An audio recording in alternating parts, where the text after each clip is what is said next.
So the people who do not understand, then the next verse, verse 12.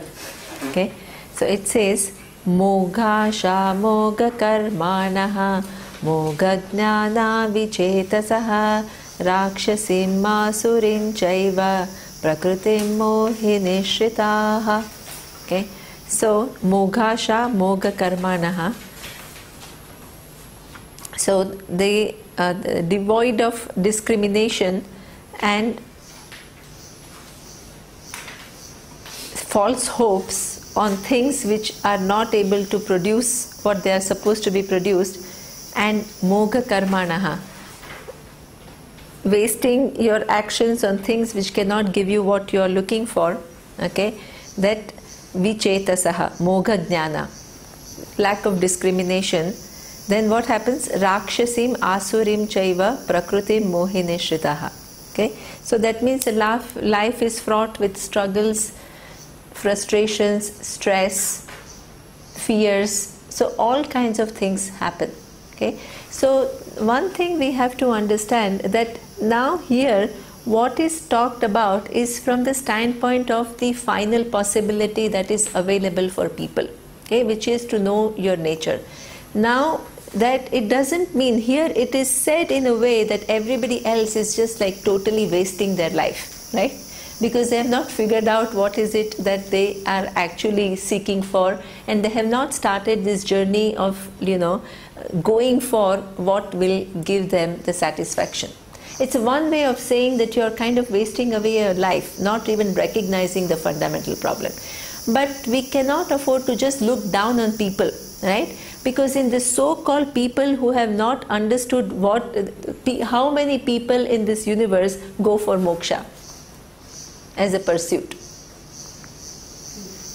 Few means not even 1%, I suppose, of the world population, right? Not even, I think, even less than 1%.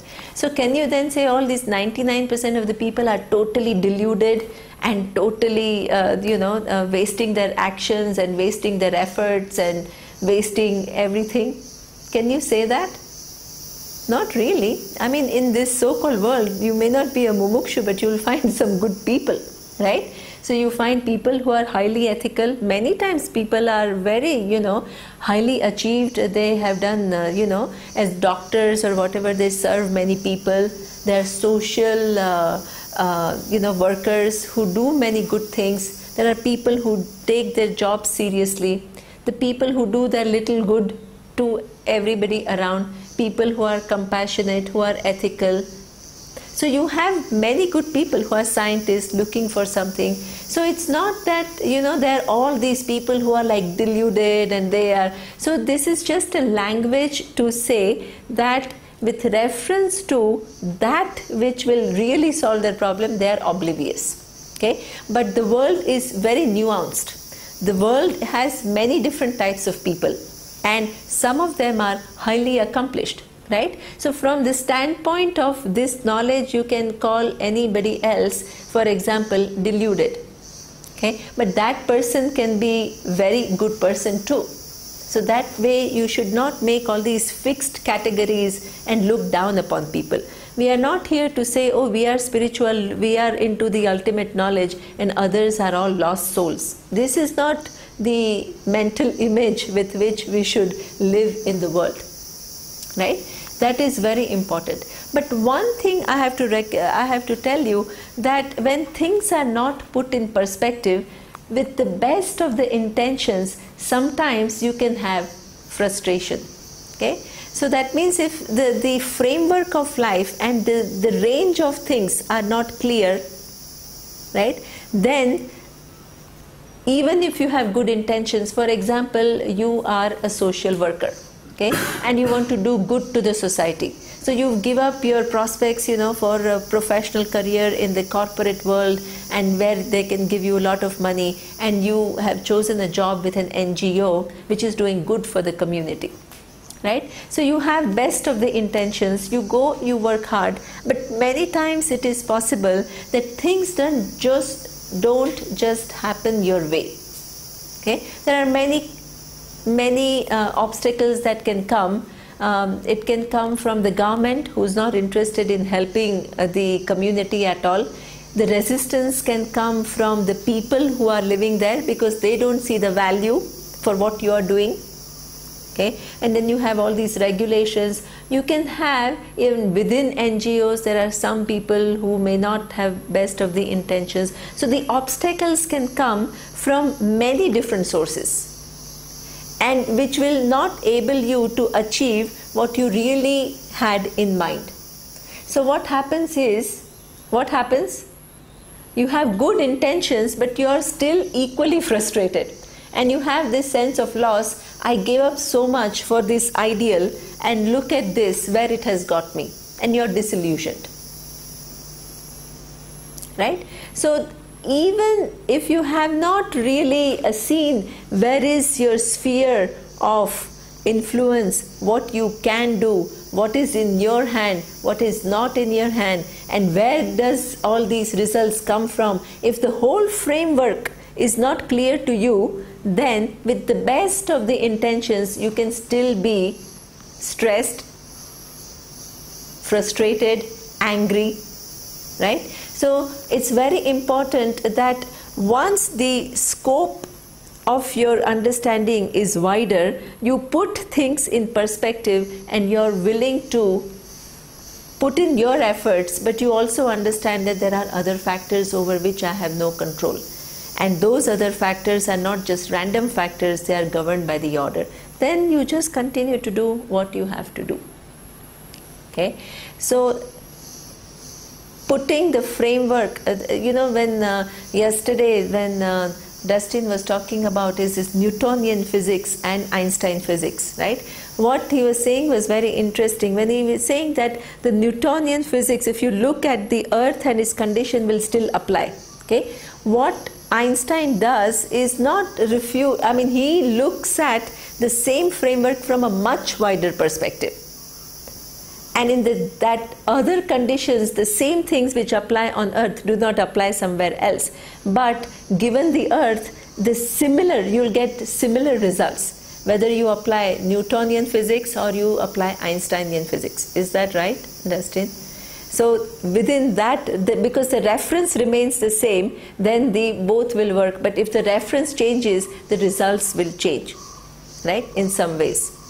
So this is what exactly Vedanta does. It doesn't negate your experiences, it doesn't negate your actions, it doesn't negate your perception. It puts that same thing in a much larger framework. So when you assess things, you are not seeing what you saw before, but you have a much bigger framework from which you are looking at things. Okay? So it's not just reconditioning my mind and saying, oh, I should not have frustrations, I should just be happy with whatever I have. No, it's not just reprogramming your mind and having some positive thinking. It's making you see things and realities which are much wider in scope. And once you understand the presence of this reality, your vision of things, the scales of your vision change tremendously, and that the depth and the width of knowledge with which you make decision has increased forever. Okay? So this is what Vedanta does. And if that is not available, then in other words you can say life is lived with what we say raga and dvesha. Raga is what I really would like to do. Sometimes they are binding in nature. Dvesha is what I want to avoid. Right? That's something that I don't like. So the whole life goes in trying to acquire what I consider is important for me, and having acquired, which is what we call yoga, then there is kshema. Okay? Keeping on, holding on to what I think is important for me. And dvesha is either avoiding, right, what I don't desire, or getting rid of, I have disease that I don't like, and getting rid of something that I have but I dislike. So the whole life is governed by my raga and dvesha, what I like and what I dislike. I pursue, I go for what I like, even though it's partial, okay, and then hold on some more of what I want to hold on to, what I like, and get more of it. Avoid something that I don't like, or if I have something that I don't like, get rid of it. Okay, so this becomes the range of my activity. And some people within that are ethical. So ethical people are also people who are good people, right? But when we talk about the people who have gained certain clarity, we are talking about people who have understood moksha as the end, right? So there is a difference between an ethical person which falls within dharma and then the fourth pursuit of moksha. Even though dharma is necessary condition, just by being a dharmic, you can be a dharmic person, but you need not be a mumukshu. Okay, so these are the people who are, from the standpoint of the knowledge, they are said to be people who are living a limited life. Now, he contrasts those people with the people who have understood that the pursuit is that of knowledge. So the next verse, verse 13, Mahatmanastu mam partha devim prakrutim ashritaha bhajantya nanya manasaha natva bhutadim avyayam. Whereas, so he is contrasting, okay, as opposed to these people who are devoid of discrimination, there are others who are people who are noble, okay, and they are Daivim Prakrutim Ashritaha. They are given to what we call spiritual, what does it mean, right? Because in the modern day, spirituality is connected to so many things, right? Most of the time, spirituality actually begins with, just being a little bit aware, a little bit more than others. So what happens? You start eating health food, and that is now then you're kind of a little pure. That starts with spirituality. Then it starts with the body, taking care of your body, doing some exercises, doing some yoga. So all these are considered to be spiritual pursuits. Okay. Then people go into energy, cleansing, aura, so there is a range of possibility that is available in the name of spirituality. So within the spiritual options, I think if you've lived in the US, there are many spiritual magazines, and you have this range of options that are there in the name of spirituality. Then you'll feel each one is promising something very attractive, right? So what will you choose?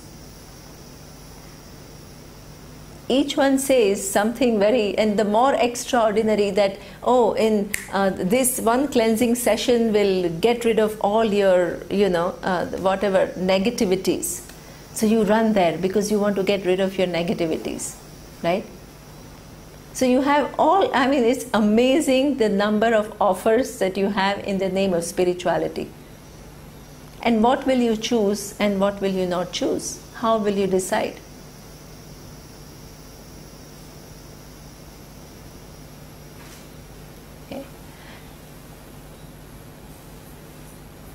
The only logic which again applies, which keeps on, you keep on having to repeat it, and that is that if the starting point is that I'm limited and I have to do something, right, to become better, what is the scope? What is the range within which I'm working? As we have seen, we are so infinitesimally small. A little bit of better aura, how much difference is it going to make? First of all, we don't even know if there is aura or not.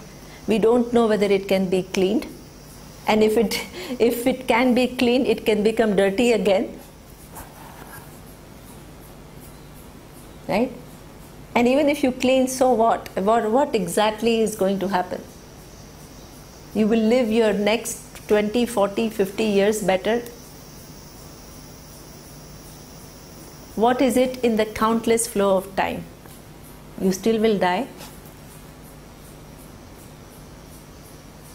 Okay. So it's such a partial solution, right? Each of these. Yoga, of course, you will have a much better health and there is a value to it, right? We are not saying these things are not valuable. No. Just as Artha, Dharma and Kama are valuable, these practices may be valuable.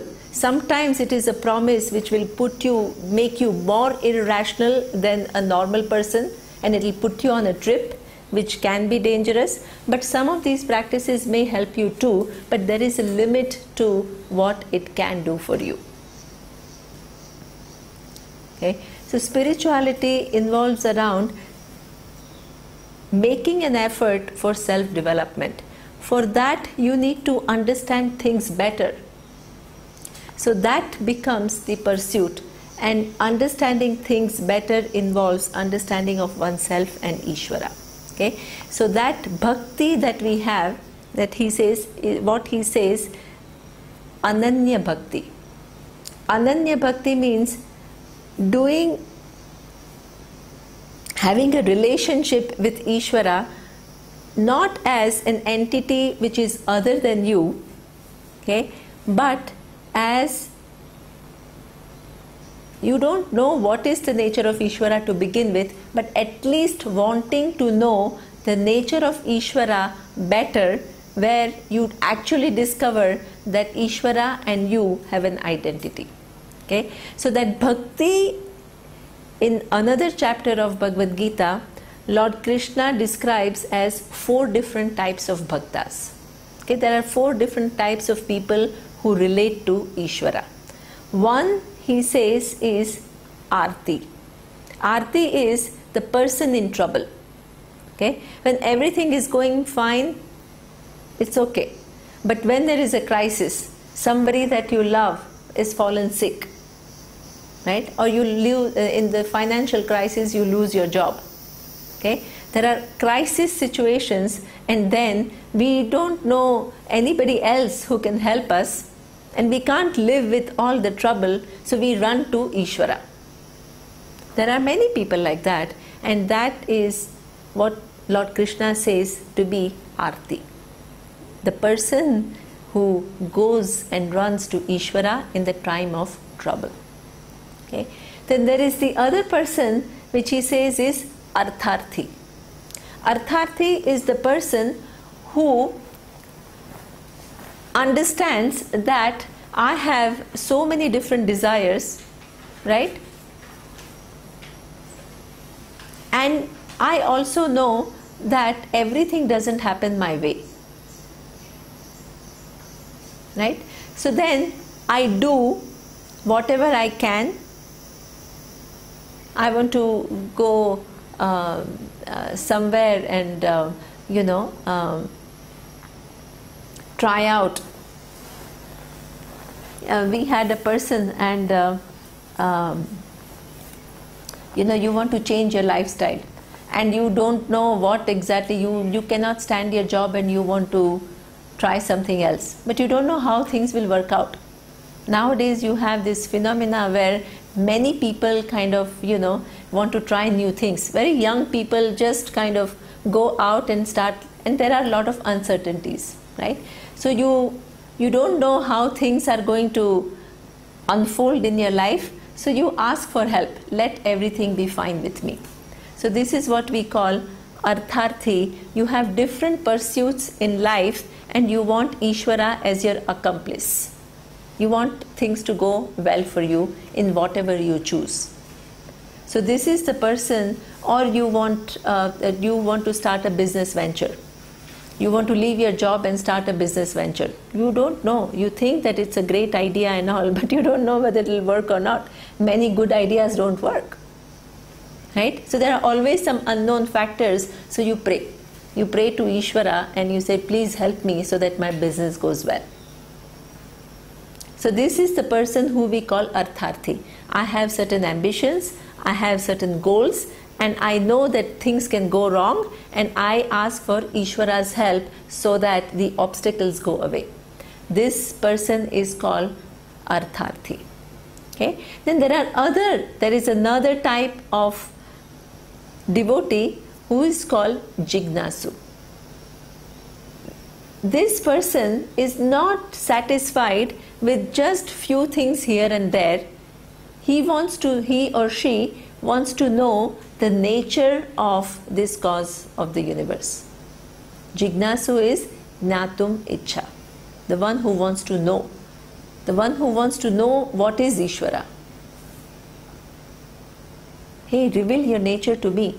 You have all these people, the great saints and their poems like Mirabai or Narsi Mehta or many other, all these Telugu Tyagaraja and all these amazing Muthuswami Dikshita, all these great people, right? Highly devotional songs where at times they are revealing their understanding of Ishvara being everything. At times they are asking, please reveal your nature to me. Okay? So who are these people? They are Jignasus. They are Bhaktas. They are devoted, but they want to know, any relationship that you start, the better you know, the better you can relate. Right? So the Ishvara is one area where you think that your picture can be totally ambiguous, but still you can relate properly. No. Okay? The more you know the nature of Ishvara, the better your capacity to relate to Ishvara. You don't miss its presence, which otherwise you have been missing. Okay? So this is a Jignasu. And the fourth type of Bhakta is what you call Ajnani, a wise person who comes to know the nature of reality. Okay? So somebody would say, even if the person has come to know the reality of oneself being not separate from Ishvara, why still there will be bhakti? Why still there is devotion? Okay? You have Adi Shankaracharya who writes Bhaja Govindam, Bhaja Govindam, Bhaja Govindam Mudhamate. It's not that the knowledge comes and you say, I am the truth of even Ishvara, go and walk like that, right? As I had said in the morning, even though you understand, a wave understands that the truth of the wave is water and the truth of the ocean is also water, that wise wave, as long as the form remains, empirically is not the same as ocean. As we have seen in the morning class, so upadika adhyasa. Even when you remove the ignorance of what is the nature of I, your body remains. Your senses, its limitations, your mind, it remains exactly as before. Your body is as much subject to laws of gravity as anybody else's body. Right? Your mind is as much subject to the laws of Ishvara that anybody else's mind. It's not that your neurons work differently than somebody else's. Okay. So that means that at empirical level, at Vyavaharika level, there is a difference between individual and the total. But you understand that difference exists at Vyavaharika and not at Paramarthika. At Paramarthika, all that is there is one. From the standpoint of absolute reality, all that is here is water, which has never become the ocean nor become the wave. But at the relative level, wave is related to the ocean. Wave is called the individual, Vyashti, and ocean is called Samashti, the total. So even for a wise person, this relationship remains. right? So still, in fact, the awareness of the presence of all knowledge is so clear in the mind of the person. All the decisions and everything is made from certain lucidity and not out of confusion. Okay? So even Gnani is considered to be a bhakta. And Lord Krishna goes further and says, but Gnani becomes my Atma. Gnani is the one who has been asking for the knowledge of truth, right? And Ishvara reveals one's truth to that wise person, showing that, hey, there is no difference between you and me, essentially. Okay? So this is what we call Ananya Bhakti. In the case of Arti and Artharthi, the person who is praying to Ishvara in the time of trouble and who's using Ishvara as an accomplice to accomplish many different activities that one is looking for, you can have the orientation that Ishvara is another entity, is something which is outside you. But the minute you become a Jignasu and a Gnani, that orientation has to drop, because it does not correspond to reality. Now, yesterday, Neeru's question is that when we make a deity, right, then we are giving a form, and that form is external to me, if I understood your question right. I'm here and this is the deity which is external to me, right? So even when I'm a Jignasu, why should I go to a temple? Or when I'm a Gnani, why should I go to a temple? Because there is a representation of this Ishvara which is external to me. Okay? As Surya will show the thing of Dakshinamurti, what I want to highlight is one thing. That form, even though it is external to me, in that form, I understand the presence of the total. I don't look upon that form as a stone. I don't look upon that form as if I understand better, right? That some person called Krishna, or that one person called Vishnu, or one person called Shiva. Okay? In that form becomes, how do I remind myself of the presence of all knowledge and bring it into my life? All the life is lived in forms. The more form I give, I make that idea of the presence of Ishvara more concrete in my mind. It's a representation. You have love for somebody, right? But when you go reach out and give him something or give her something, what are you doing? The thing which is there, you're concretizing it. You're showing it through the action. So it becomes more real. It becomes more assimilated. Okay? So you bring about a form and you understand that that form represents the total.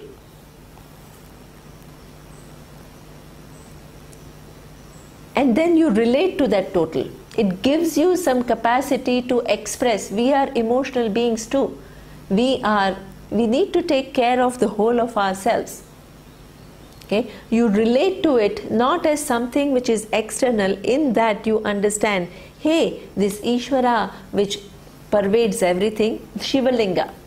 Okay? Shivalinga is a form which represents, which encompasses all forms, but itself is formless. Traditionally, Shivalinga, each form has a meaning. As Surya will see, in Dakshinamurti you understand the whole Vedanta. That representation of the form itself tells everything. It is mind-boggling. Those forms are created with just incredible knowledge. Okay? So that means there you go, and it reminds you of the presence of all knowledge, and you relate to it. That means your understanding of the presence of all knowledge becomes more real for you. and you establish. You know, sometimes we have many times, especially I think Gujaratis have this whole thing of they will have a small little Krishna, okay, and then the whole every day they will give bath, they will give nice clothes to the Krishna, they'll take care, they'll make nice food. So much time is gone, right, in really relating to that Krishna. What understanding they have of Krishna, we don't know, but imagine all that care. You know, each one wants to take care of something, and so much time is spent. So that is also highly therapeutic, right? All your lacks, all your things, you know, you want somebody to be with you, you want to take care of somebody. So all these needs are also kind of satisfied in the process. That relationship with the, of course, it has to undergo a change over a period of time, but representation of forms and the understanding of what is that form. Nobody prays, people say Indians worship idols. Nobody worships idols. Nobody worships stones. We worship Ishvara. But how that formless, the all present, omniscient, omnipotent reality, how am I going to relate to it? I create a form and I look upon that form as that which reminds me of that all knowledge and all capacity, and then I relate to it.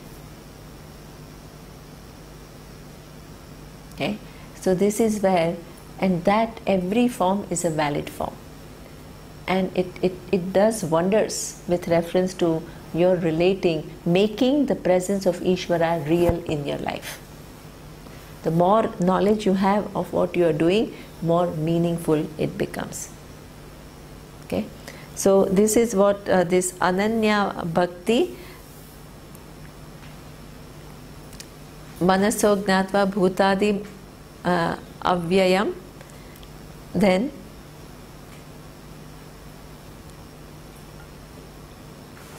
the next verse, verse 14, Satatam Kirtayanto Mam Yatantascha Dridhavrataha Namastyantyascha Mam Bhaktya Nityayukta Upasate. So here again, if you don't know what this verse means, then this is those who are always, okay, appreciating me and making the necessary efforts. So generally our relationship to Ishvara, we think, is in terms of puja, in terms of bhajans, in terms of singing some songs or going to a pilgrimage. We think that we are in touch with Ishvara when we are doing these things. But if we have understood what really is the nature of Ishvara, then I'm not only relating to Ishvara when I am praying or I am doing puja or I'm performing a pilgrimage. When I am confronted with a situation, right? So this is what we call a life of karma yoga. I'm going to talk about karma yoga a little bit, right? When I'm confronting with any situation, if I can see the presence of Ishvara, then, right, I have presence of Ishvara in everything that I'm doing. I have in my understanding the presence of Ishvara in everything that I'm doing. And this is what we call life of karma yoga. Okay. Unfortunately, this whole karma yoga is there is one of the common thing is karma yoga, definition of karma yoga is when you are doing action without expecting a result. This is considered to be karma yoga. Okay. Now, this is something that we have to examine. Is it possible to perform an action without expecting a result? The very fact that you have come from such a long distance, leaving all the important things that you are doing, right? Spending so much time, resources, effort just for expecting no result? No. There is a saying in Sanskrit, prayojanam vina mandaha api na pravartate. Without any end in mind, right, even the dull-witted person will not engage in action. Any action that you do, you have some expectation of what you want to get out of it. Right? Why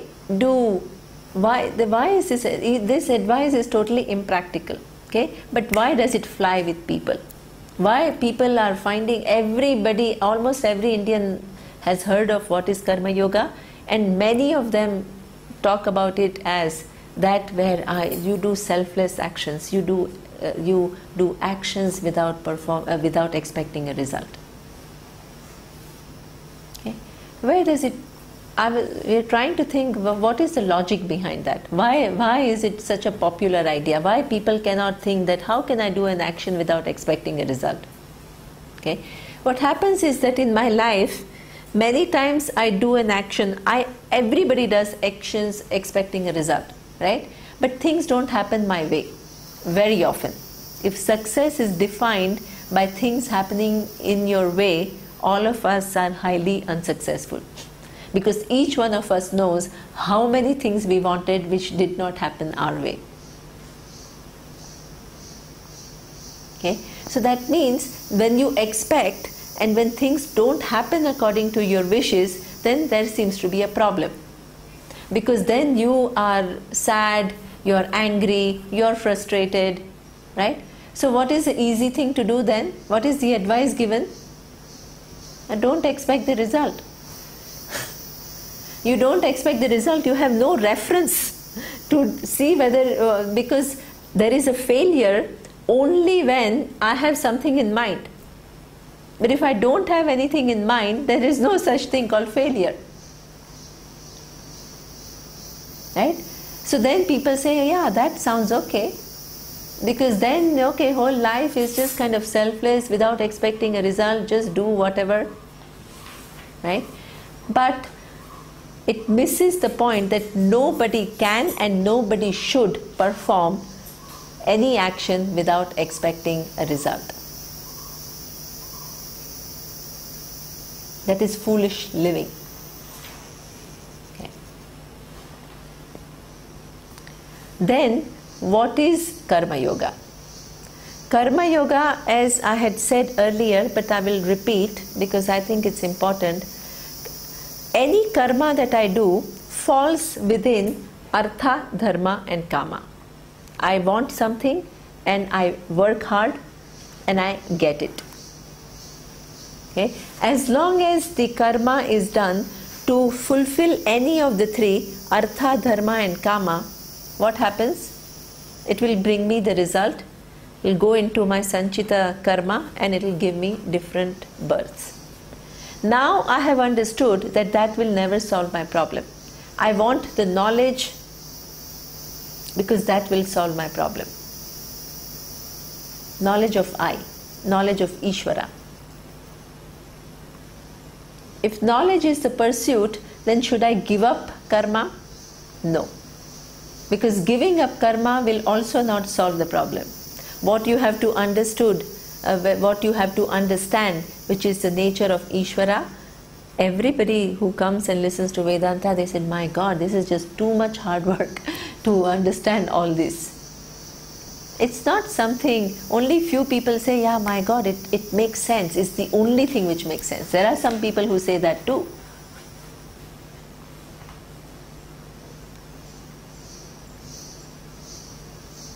Okay.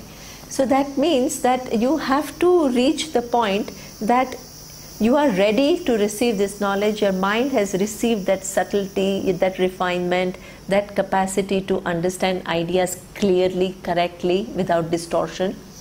Okay? A mind which is basically a distorting mind, as I said, when we live in the world, we live with so many distortions. Okay? A mind which is basically a mind which is used to distorting things while processing it, will also distort when it listens to the words of Vedanta. It is not possible. We have only one mind with which we do everything. Okay? So how can I reduce those distortions? Karma gives me an opportunity to live in the world and see what comes up. And then I work on it so that I become ready for the knowledge. Okay? So what is it that, how can I use karma to become ready for the knowledge, to bring in the awareness of Ishvara?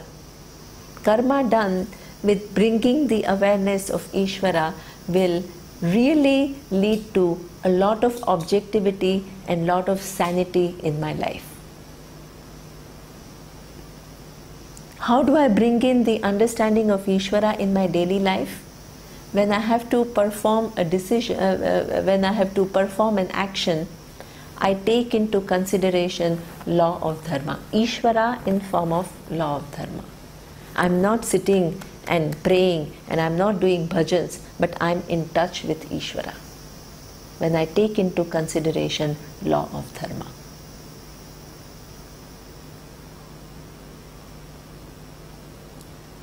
Okay.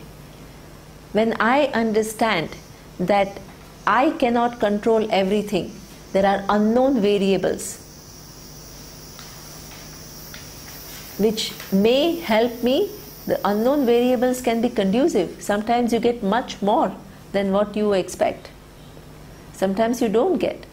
How can I have some kind of a proactive action towards the unknown variable? Is through prayer. I am in touch with Ishvara.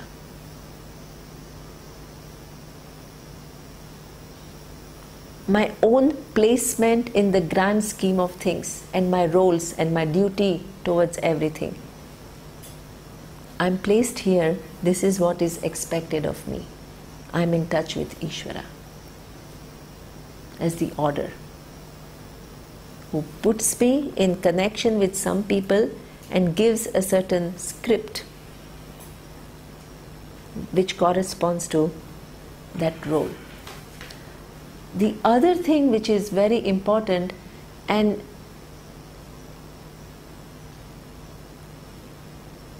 that is in chapter 2 of Gita, where Lord Krishna says, Samatvam Yoga Uchyate. Okay? There is certain kind of equilibrium. What is that equilibrium with? With reference to action, can you have an equilibrium? No, because every situation that presents in front of you is new and it requires a response assessing that situation differently. So the equilibrium cannot be in terms of the action itself. Then what about the only place where that equilibrium is possible is with reference to receiving the result of action. Okay? The result of action, as we have all experienced in our life, are of 4 types. Okay. One is equal to what I expect.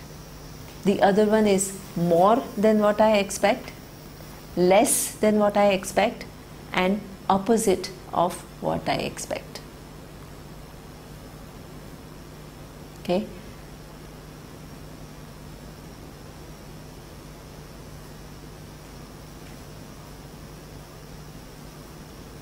The simple example is, I am crossing to take a bus, right? Either I can cross and I find somebody, my friend who has a car, who stops for me and I get a ride. This is more than what I expect. I cross, I see the bus and I get into it. I'm able to cross in time and get into it, equal to what I expect. Less than what I expect. By the time I cross, the bus has already gone. And opposite of what I expect. While crossing, an auto rickshaw comes and then I end up somewhere else. for at any given point in time, any of the four results are possible. People give this advice. They said, Gita says, have an equilibrium. But how will I have an equilibrium? I want, nobody can say, oh, whether I go to the hospital or I get a car, I'll be exactly the same. It's impossible. Right? Certain amount of equilibrium is possible when I understand that results come from the order. I'm not karmani eva adhikaraste ma phaleshu kadachana. Okay? With reference to action, I have a choice. I can do, I need not do, I can do it differently. That is my purview of influence. Having decided that I'm going to drop it, I cannot say I want it to go up. Even if I push it up, it will fall. Because the results are taken care of by the laws. In this case, law of gravity. I have no influence. I cannot. This is a fact. It's not an advice. Lord Krishna is not saying karmani eva adhikaraste, that you have a choice over action and don't expect result. He makes a statement of fact that you don't decide the result of the action. If you don't decide the result of the action, are the actions random? No. If the results were random, one day this cup will fly in the space, the other day it will fall, every day there will be a new outcome.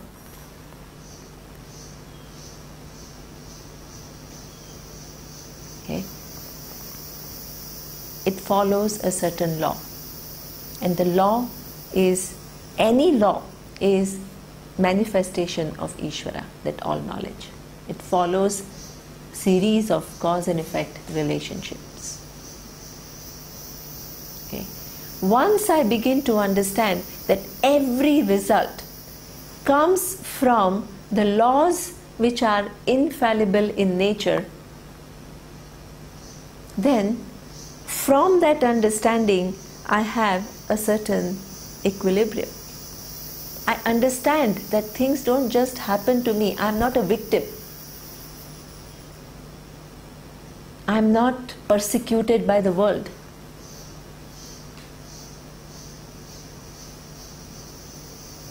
Right? Poor me. As Neeru keeps on saying, why me? Yeah?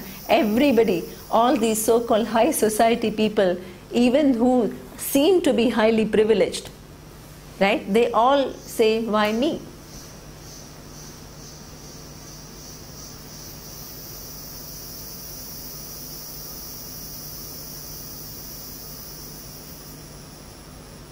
It's not that there is somebody out there who just wants to give you a hard time. These are laws. Okay?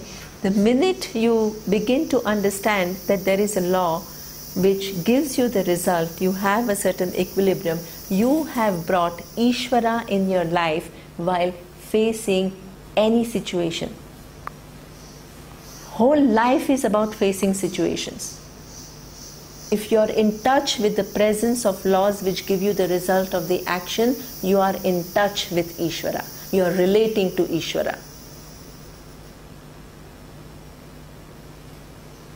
While making decisions, if you are alive to the presence of law of dharma, you are incorporating the presence of Ishvara in your decision making.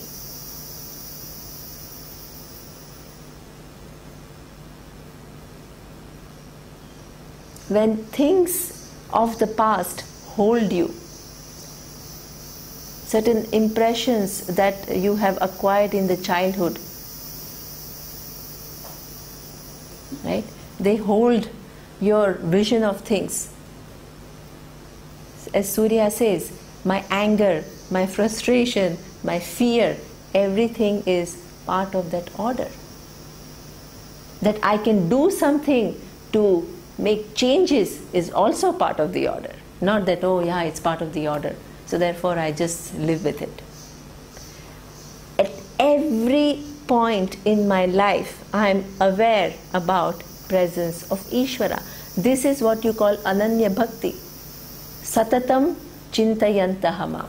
It's not that, oh, the person is all the time in temple and praying.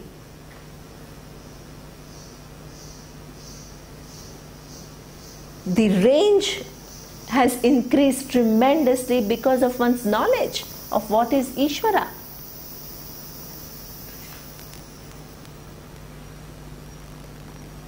At no point in life you are away from Ishvara. Any subjectivity that manifests has some reason. That I can deal with it. I can ask for help from the law. Through my prayer, again I am in touch with Ishvara, recognizing my helplessness. Okay. There is a very nice example that we give in our tradition, that when situations come, how you can accept it as coming from Ishvara. When you go in India, when you go to a temple, okay, you see the deity and the priest gives you prasad. Okay, it's just, it can be sugar, it can be laddu, it can be anything, right? So you don't call it sugar anymore. You don't call it laddu anymore. The object is the same, but it becomes prasad, right? Why has it become prasad? Because it has now come from Ishvara. The object remains the same. How I look at it is different. Okay. If somebody goes to Tirupati and gives you this wonderful laddu, right, and you are diabetic,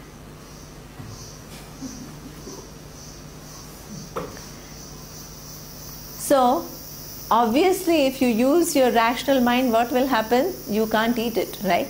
But the minute somebody, they show that this is laddu, you don't want it. No, I'm diabetic. No, this is prasad from Tirupati. What is going to be your attitude towards that object? The object has not changed. What has changed?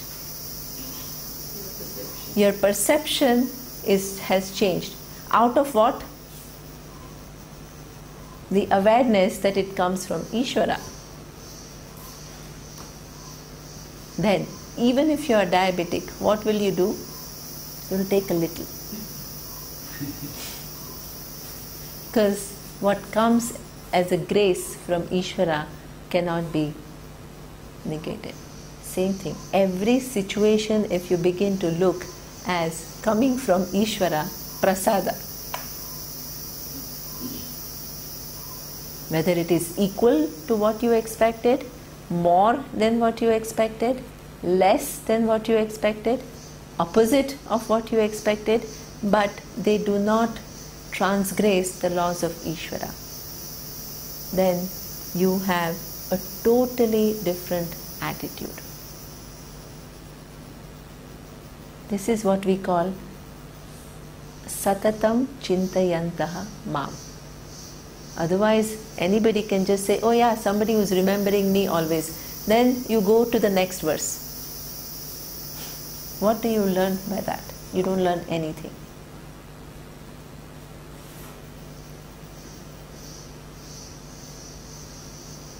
Bringing the presence of Ishvara in your life is a very dynamic thing. It fundamentally changes you. There is a transformation at an empirical level. You cannot be the same person that you were.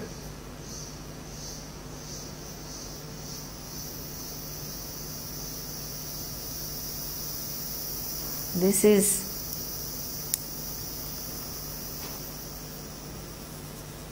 Kirtayanto Mam Ye Jana, okay, Yatantascha Dhrudavrataha, Yatanta. Okay, that requires some effort. Bringing Ishvara in each of these things requires some effort. It is not, we are not used to it. We are used to only a one-dimensional relationship, if at all. Going to temple and that's it. Doing some prayers and that's it. Then I feel rest of the time I'm outside, I'm not relating to Ishvara. That perception has to change, which requires effort. And Dhrida-vrataha, your commitment to seeing the world differently again and again. Because many times we fall into the previous way of looking at things. You have to remind yourself. This is what we call abhyasa. Reorienting takes time and it requires effort. Okay, nitya yukta upasate.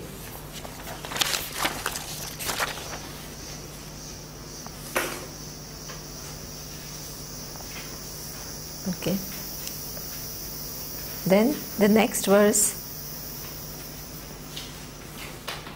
verse 15. Nana yagnena chapyanye yajanto mamupasate ekatvena pruthatvena bahuda vishvato mukham.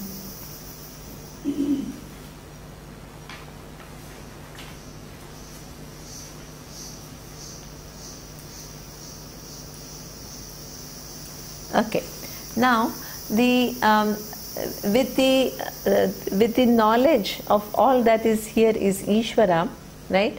You still can, again, people have this other problem that very commonly exists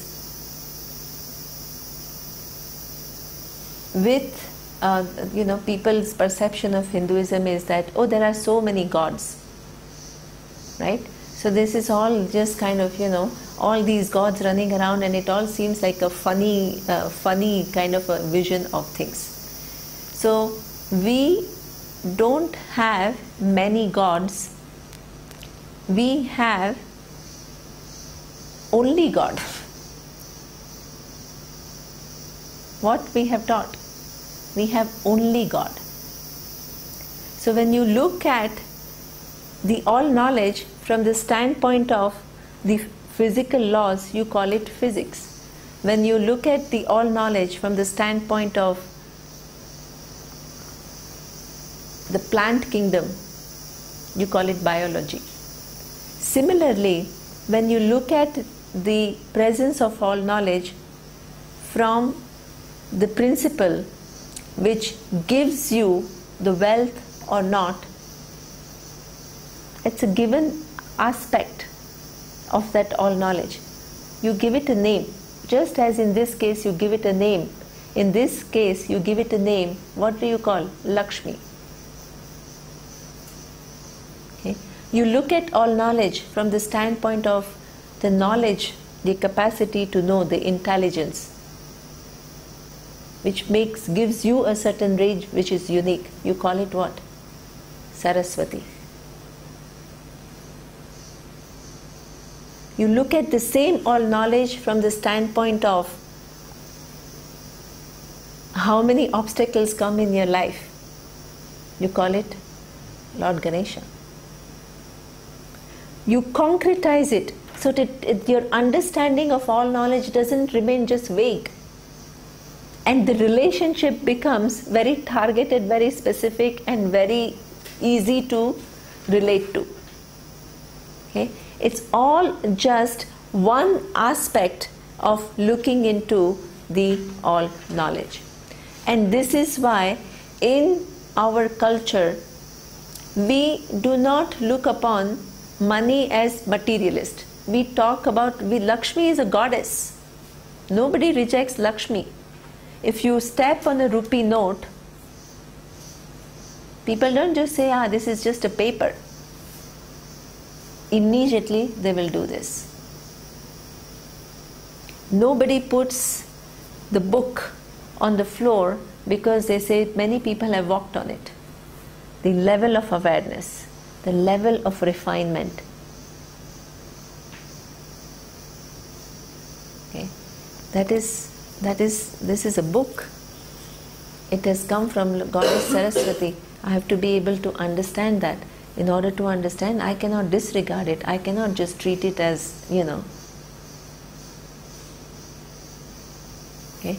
So all these are nothing but manifestation of one all knowledge from a given standpoint.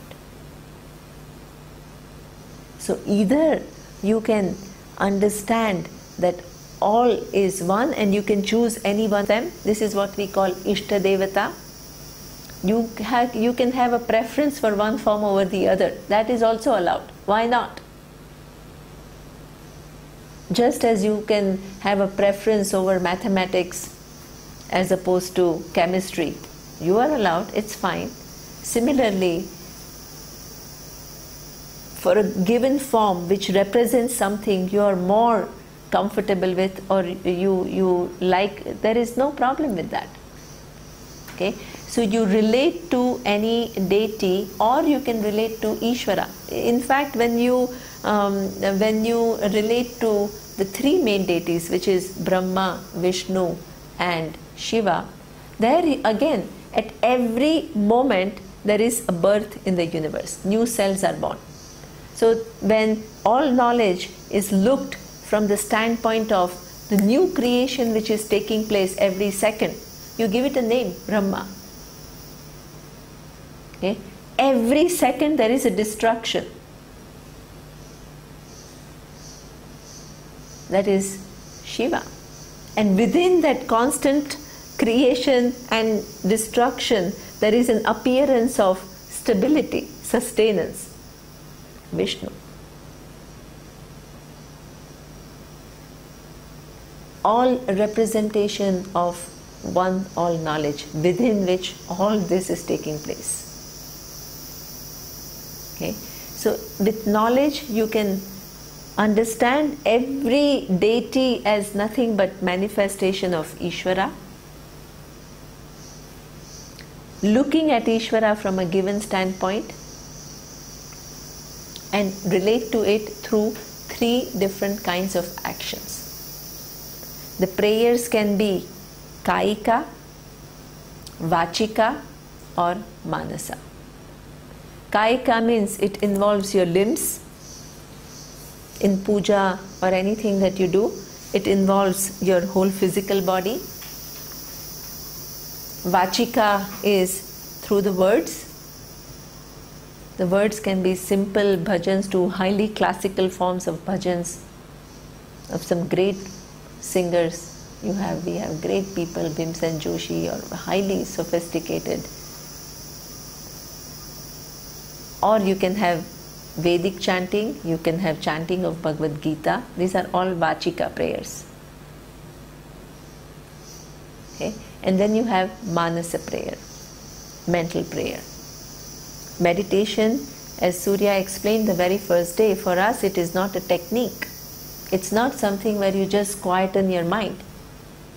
It is Saguna Brahma Vishaya Manasa Vyapara. Manasa Vyapara is mental activity. Why is there a mental activity? What for? It is Saguna Brahma Vishaya. The subject matter is Brahman, but what Brahman? That Ishvara. Brahman as Ishvara, the all-knowledge. And what is the mantra we chant? Om Ishaya Namaha. And what do we do with that mantra? We bring in the awareness of Ishvara in our life at a very deep level when the mind is quiet and it has gained a certain depth.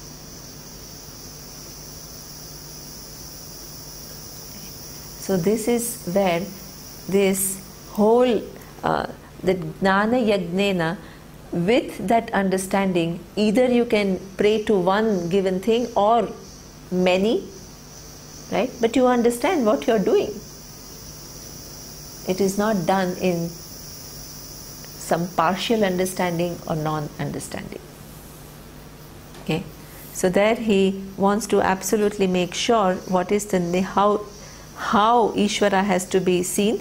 He says, Pita hamasya jagataha mata data pita mahaha vedyam pavitra momkaraha ruksama yajurevacha. So I am the father, So that means that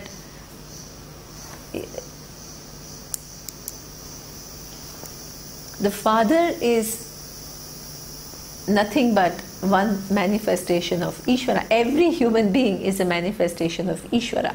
So in fact, our whole custom recognizes that. Okay? When we say Namaste, what do? It is something where I say I salute to Ishvara that is in you. Okay? So culturally, just the greeting shows that I understand you as one of the manifestation of Ishvara. And what do? You say the same to me. So not only your manifestation of Ishvara, I am too.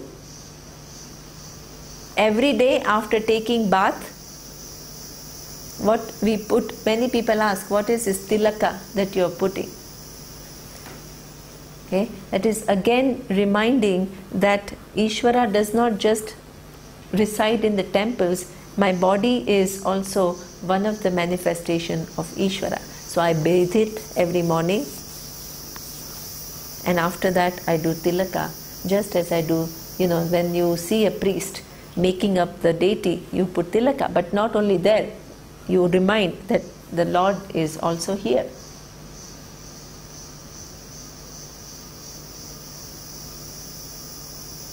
Okay? So the Lord is manifesting everywhere, but who, with reference to yourself, who are the important people? Pita, the father, right? Pita ahamasya jagataha, not father of one person, I am father of everyone, or every father is manifestation of me. Right? Mata dhata pitamaha, mother. One of the important things in our culture is that we don't have a male representation of God alone. We have many female representations of God. Okay? That is very healthy, because their divinity is not given, first of all, if it is both male and female, it is free from both, right? You cannot be simultaneously male and female.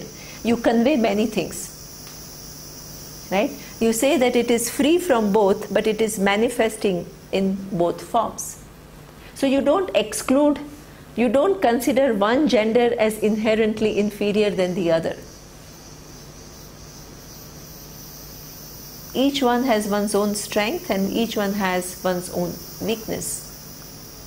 But Ishvara is genderless, but it can manifest as both mother and father. Okay? Every mother is nothing but manifestation of Ishvara. Mata, Dhata, Pita, Mahaha, and even grandfather. So don't think that it's only just my father, every other, all the ancestors. And this is where in India we also have people who worship the ancestors. They are seen as manifestation of Ishvara. How much of our culture is aligned with this vision? We keep the forms, we have lost the meanings. But the whole culture is based on this understanding. All the forms, all the ritual, everything is based on this understanding. Okay? Dhata Pitamahaha Vedya Pavitra Omkaraha Ruk Sama Yajur Revacha. I am also in form of the 3 or 4 Vedas, right? So where does this knowledge, that rishis received, where does it come from? As I had said earlier, no knowledge is created by human being. Human being only removes one's ignorance with reference to any knowledge. That knowledge always exists as a fact within the all knowledge. Okay? So even the knowledge of who you are, what is the nature of Ishvara, is within the all knowledge of Ishvara. That you are given the capacity to know is also within Ishvara. So therefore, all the Vedas come from Ishvara. Through the Vedas, you know the nature of Ishvara. Right? So it is all within Sarvajñatvam, or all knowledge of Ishvara, even the Vedas. The knowledge is there. So therefore we need the help of Ishvara to even make it possible for us to know, and therefore the prayers are required. Okay. Now I am Vedasya Pavitra Omkaraha. Okay, I am the Om in the Veda. Now in the Veda, Om, again, some people say that it is the sound vibration that does all these kind of things, and there's a lot of literature. People love to do these kind of, you chant Om and the universe will produce this effect and all. People love these kind of things, right? Here the Veda doesn't use Om as some kind of a sound or anything. It uses Om in Mandukya Upanishad. Om is used as the name for Ishvara. Okay. I will tell you very briefly what is Om. Okay. Om, it has 3 syllables: A, U and Ma. Akara stands for, it's superimposed on Akara. How do you represent Ishvara? That which is all knowledge, which is all power through cycles of creation. How will you use one name to describe this reality? It seems impossible. You can just go on and on. You have Vishnu Sahasranam, 1,000 names, and still you don't exhaust everything that Ishvara is. And it takes half an hour to take every name. Okay? So if you have to be brief, what is the briefest way to capture the whole without losing anything? That is through Om. It's a beauty. It is complete. It conveys the complete meaning of what Ishvara is. A, U and Ma. Akara stands for the physical Jagat. In the physical Jagat, you as an individual is said to be Vishwa. Okay, you the individual with your physical body. Then there is the entire physical universe. There is Vyashti and there is Samashti. Vyashti is the individual and the other is the total. So your body, which is part of the physical universe, and then the total physical universe, which includes every physical name and form. Ishvara pervades my physical body and every physical form in the universe. Ukara, there is subtle, which is what we call Tejasa. Okay, my subtle activities, which includes my prana, capacity of my senses, mind which itself has different functions, and the entire subtle universe that is there. Your mind, the mind of every creature that is there in the universe. So that Omkara, Ishvara, is also the Vyashti. It's here in that subtle form, and also in the entire universe. Wherever there is something which is subtle, it is manifestation of Ishvara. Ishvara is the total subtle universe. Okay? And the third is Makara, the causal. Vishwa, Tejasa and Prajna. The Samashti name is Virat. The Vyashti, me, the individual physical body, is called Vishwa, and the Samashti, the entire physical universe, is called Virat. The individual subtle is called Tejasa, and the Samashti is called Hiranyagarbha. and the causal.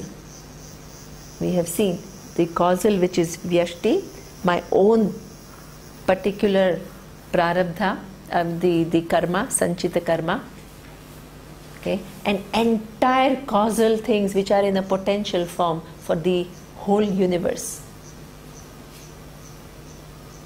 So Vyashti, Samashti at physical, subtle and causal level. A, U and Ma.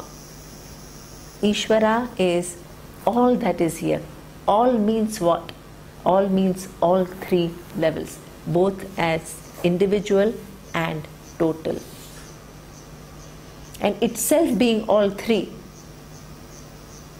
but it is free from being any of the three. This is Om. Om represents, it's a loaded word which shows you in that one word, it shows the entire meaning of what is the nature of Ishvara. That all knowledge which manifests in physical universe as individual and total, all knowledge which exists in the subtle universe as in your particular capacities and the total, and at the causal level. Okay, so this is what I am, he says. Okay, then he explains further other things. He says, Gati Bharta Prabhu Sakshi Nivasam Sharanam Suhruta Prabhava Pralaya Sthanam Nidhanam Bijam Avyayam. So, as we have seen, that I am the result of all actions. We have seen how Ishvara, the result is the karma phaladata. We call it karma phaladata, that which gives the result of action in form of the law of karma, right? Then Prabhu Sakshi, the one who nourishes everyone, the whole setup where I have shown you how the water is given to me. As Surya says, every force is given to me, each one, sun does his job, the water does his job. Surya gave me a book which said that how many, what the sun extends itself, how many million, what did you say? I think the equivalent of 1,000 elephants in mass. The mass of the sun is converted from helium to hydrogen, and this reaction, which is a very powerful reaction in the heart of the sun at very high temperature, this is what is giving the energy spreading throughout from the sun toward the earth, and that is what is making the life possible. So it's just to show how the sun itself, you can speak somehow of the generosity of the sun, giving himself away through all this reaction happening in its heart to all living beings. So this is where, this is a way of looking at all knowledge, and said it nourishes. Not only it gives us the result, but it nourishes us, right? So, Gati Partha Prabhu Sakshi, the witness, Nivasa Sharanam Suhruta. Okay, so the witness in the sense that itself does not get involved, which we have seen before. Okay, I am the abode, the refute. In the sense, these are just the words, not to be construed as there is one big person and no, the people go into the refuge or anything. But he makes it very clear by saying that Prabhavaha Pralayaha Sthanam Nidhanam Bijam Avyayam. I am the one from which every being comes into being, okay, then unto which every being resolves, and I am the one who sustains every being. And I am also in form of a seed which is the unmanifest, which brings into manifestation at every point in time different forms. So this is where he is revealing himself. It's not something to be everything, right? Now, one thing which our teacher likes to talk about is this whole thing of Suhrut. Okay, Suhrut is generally when we are good to people, what happens? For two reasons. Either we love them, like people that we love, people that we consider ourselves very close to, our family, our friends, or whoever that we think are close, then goodness naturally comes. Okay? Or sometimes you're good to people because you expect something in return. Okay? There is a lot of times that people are very nice to their bosses. The boss thinks that, oh, this person loves me. The person is not really interested in the boss. He's just interested in getting something out of the boss, right? So we are good either because we love people or we want something from them. Suhrit is the person who is good, right? Just for no reason. Okay? You are just good. And not, sometimes we see that when you are walking on the street, somebody fell down, okay? Somebody would just kind of walk away because it's not my business.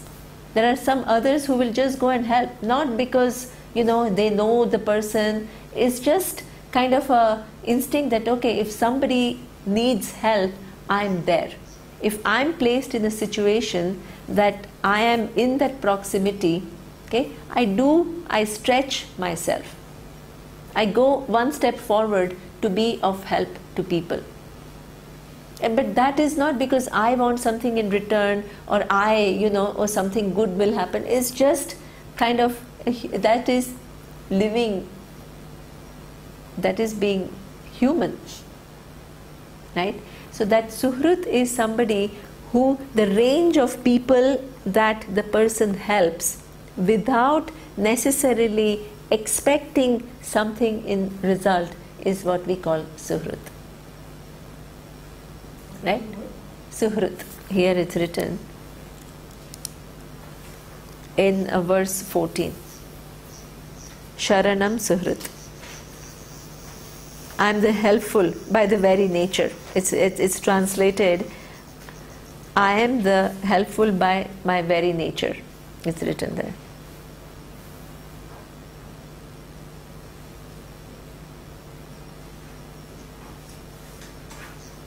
Okay. Now, of course, as we have seen, we are not creating an Ishvara with as one entity with all these positive attributes. We have to be careful, right? We've already said that.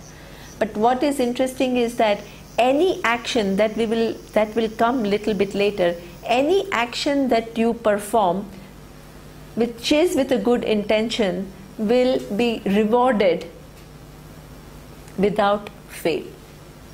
Okay? So if you want to help yourself, Ishvara as the law helps you to move forward. And therefore, this whole framework, right, this raga and dvesha, I like this, I don't like this. I'm happy when I get what I want, and I'm depressed when I don't get what I want, can change if I begin to see every situation in my life that unfolds has some purpose. Okay? Many times what happens is that we have lessons to learn. Okay? Situations come to us which require some response. Until we have learned something, similar situations keep coming back. Once we have learned, then that situation has served its purpose. Okay? Very often what happens is that if you're abused as a child, nobody likes to be abused, right? But as an adult, you'll end up sometimes unknowingly in a situation where you are abused. Okay? What you hated as a child, you end up out of your free will recreating that situation without even knowing it. And then you cannot stand, and you get into another relationship, there again there is an abuse. So that means that how to overcome this trauma is not yet learned. Okay? That every situation that happens to me not only it comes according to the law of nature, but if it is a non-comfortable situation, I can grow to an extent that it becomes non-problematic for me. When I become bigger than any situation, I'm free with reference to anything that can happen. I can say I'm ready for anything because I know how to handle it. Okay? So this is what we call growth. This is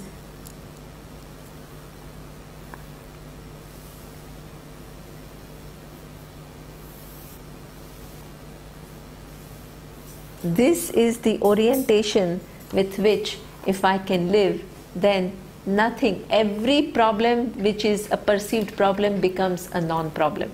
So this is the understanding of Ishvara, that Ishvara is Suhrit in the sense that it doesn't have the intention of making you suffer.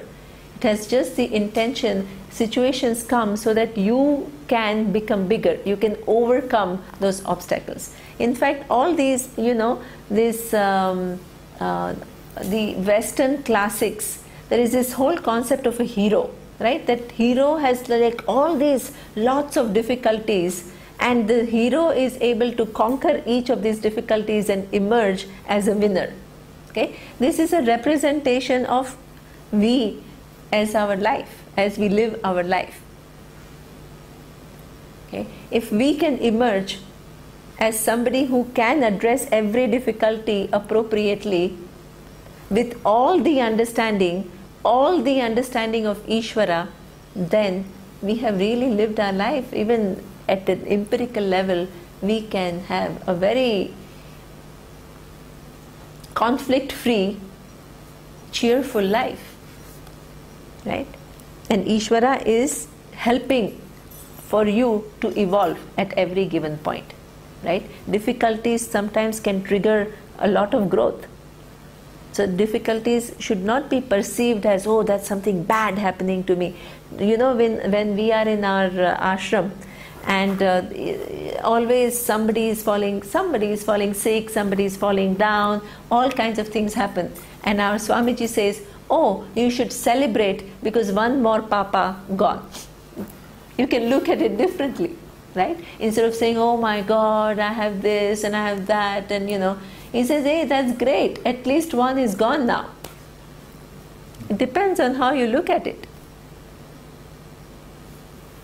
Right? So, then I will stop now because it's 6:45.